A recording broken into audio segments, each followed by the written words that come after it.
नियति भेद नहीं करती, जो लेती है वो देती है, जो बोएगा वो काटेगा, ये जग कर्मों की खेती है। डीवाई चंद्रचूड़, राजीव कुमार और अब शक्तिकांत दास, ये तीन ऐसे नाम हैं जिन्होंने पदों पे रहते हुए सरकार की वंदना गाई, चाटुकारिता की, अपनी शक्तियों को देश को मजबूत करने की बजाय देश को उस राह पे ला जाने की कोशिश की जिससे इन निष्पक्ष संस्थानों पर ही सवाल खड़े होने लगे हैं।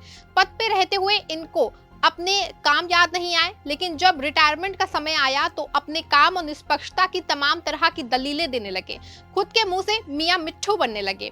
5 साल तक आरबीआई के गवर्नर रहे शक्तिकांत दास का कार्यकाल खत्म हो चुका है, लेकिन जाते जाते उन्होंने एक ऐसा बयान दे दिया है जिससे उनके कार्यकाल को लेकर के और उनके बयान से कई तरह के चर्चाएं जो हैं वो होने लग गई हैं। उन्होंने कहा कि जनता मुझे मेरे काम के आधार पर आंक सकती है। बयान तो सीधा था, लेकिन उसके मायने कई थे और सवालों में था उनका कार्यकाल, क्योंकि उनके ही कार्यकाल के दौरान रुपए की जो स्थिति हुई है वो किसी से छिपी तो है नहीं। और ये सिर्फ शक्तिकांत दास तक ही सीमित नहीं था, अन्य 2 संस्थाएं भी हैं जिनके प्रमुखों का कार्यकाल खत्म हुआ तो घड़ियाली आंसू बहाकर जनता की नजर में अच्छा बनने की कोशिश करने लगे। देश के सबसे महत्वपूर्ण 3 अंग जो हमेशा बिना किसी के दबाव के स्वतंत्र रूप से काम करते आए हैं, ये 3 संस्थानों पे कभी भी सरकार का दबाव नहीं रहा है और यही कारण है कि देश आर्थिक, न्यायिक और चुनावी रूप में हमेशा स्वतंत्र और निष्पक्ष रहे। इसीलिए सुप्रीम कोर्ट, चुनाव आयोग और आरबीआई को भारत के संविधान में स्वतंत्र रखा गया है।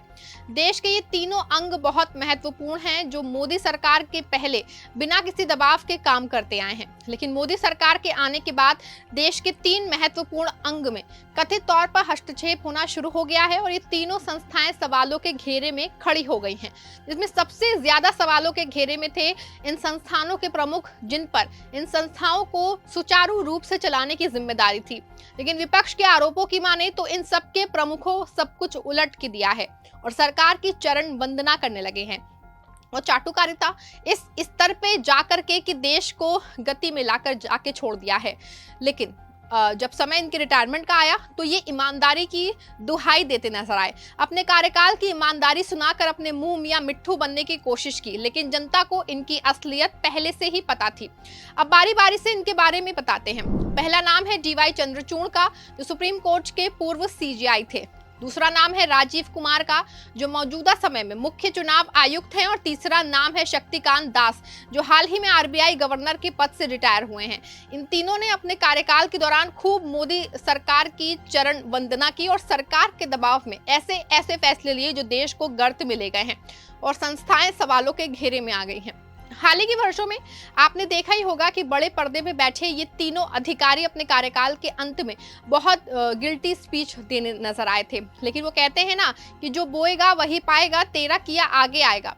सुख दुख है क्या, फल कर्मों का, जैसी करनी वैसी भरनी, जैसी करनी वैसी भरनी।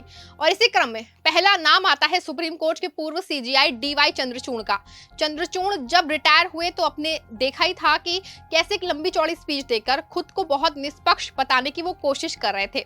यही नहीं, अपनी स्पीच में चंद्रचूड़ ने अदालत में मौजूद वकीलों और अन्य लोगों से माफी मांगी। उन्होंने कहा कि अगर किसी को कभी दुख पहुंचा हो तो मुझे माफ करें। यही नहीं, इस दौरान उन्होंने कहा कि मैं शायद अब तक सबसे ज्यादा ट्रोल होने वाला चीफ जस्टिस रहा हूं, लेकिन मैंने कोई भी गलत फैसले नहीं दिए हैं। फिर भी अगर कुछ गलत किया हो तो मुझे माफ करना। सुनिए चीफ जस्टिस की शेर को, जिससे आप उनके दर्द और पश्चात जो है उनका उसको समझ पाएंगे। Last, may I only say this? I'm sure all of you are aware of the amount that I have received my share of trolling.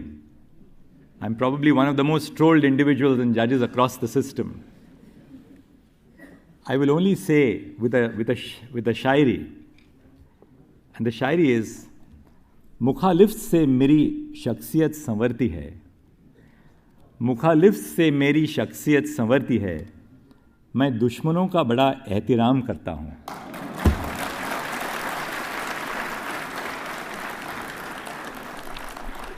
But on a lighter vein, I'm just wondering what will happen from Monday, because all those who trolled me will be rendered unemployed.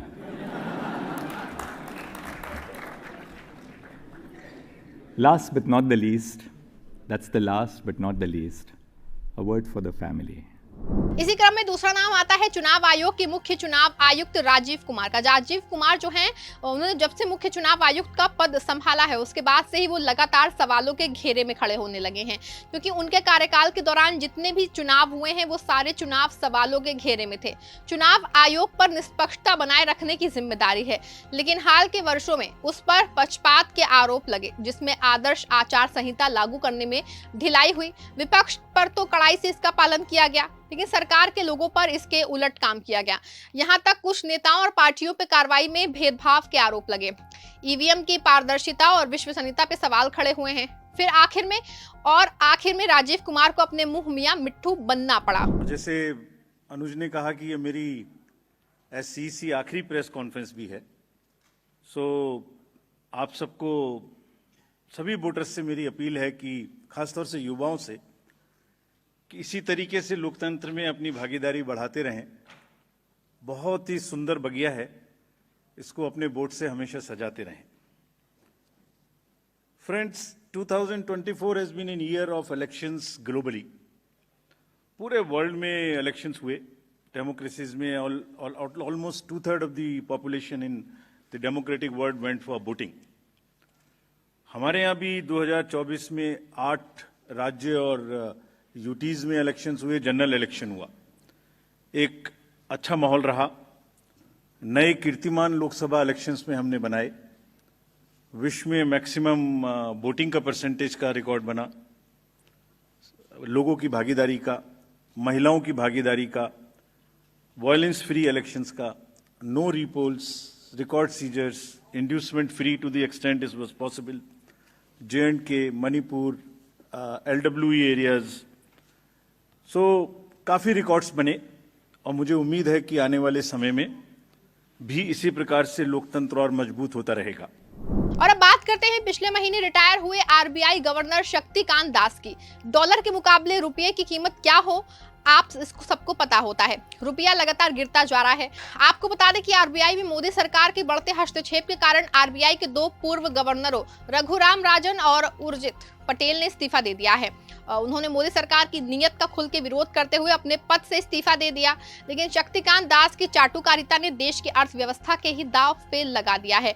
और आज स्थिति देखिए, रुपया कहां से कहां पहुंच गया है। लेकिन अपने विदाई भाषण में उन्होंने भी चंद्रचूड़ और राजीव कुमार की तरह लाख दलीलें दी और उनकी स्पीच गिल्टी स्पीच के तौर पे समझ में आई है। उनकी स्पीच से ये लगता है कि वो अपने कार्यकाल के दौरान कितना दबाव में होकर के काम किया है और फैसले लिए हैं।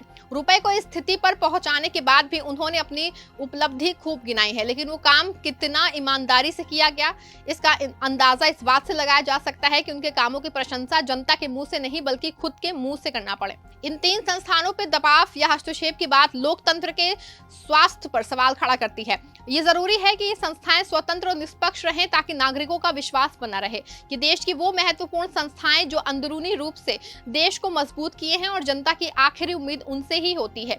और एक बार इन संस्थाओं से जनता का विश्वास डगमगाया तो किसी भी संस्था निष्पक्ष नहीं हो पाएगी।